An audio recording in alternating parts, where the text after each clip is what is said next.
ఇన్ని రోజులైంది మా ఇంట్లో ఇలా కూర్చొని. ఈ ప్యాలెస్ చూస్తానికేనా వెళ్దాం అంది. సరిగ్గా ఇంట్లో కూర్చోడానికి కుర్చీలు కూడా లేవు. ఆ రోజు వీళ్ళేనంది. ఛీ, మరీ అంత దారుణంగా మాట్లాడకండి, తప్పైపోయింది అంటున్నారు కదా. అల్లుడు గారు మంచినీళ్ళు తీసుకోండి. 2 గ్లాసుల్లో ఇసం దేంట్లో కలిపారు? ఏంటి అల్లుడు గారు అలా మాట్లాడుతున్నారు? మీరు అనుకున్న దుర్మార్గులు అయితే మేము కాదు. అయ్యో, టీవీలో పేపర్లో చూడట్లేదా? ఇష్టం లేని వాళ్ళు ఇంటికి వస్తే ఇసాలు పెట్టి చంపేస్తున్నారంట. నేను కూడా అలాగే అనుకున్నాను.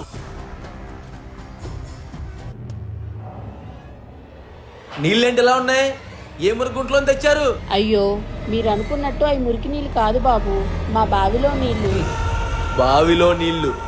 నేను నీ కూతురు తాగే మినరల్ వాటర్ బాటిల్ ఖరీదంతా తెలుసా?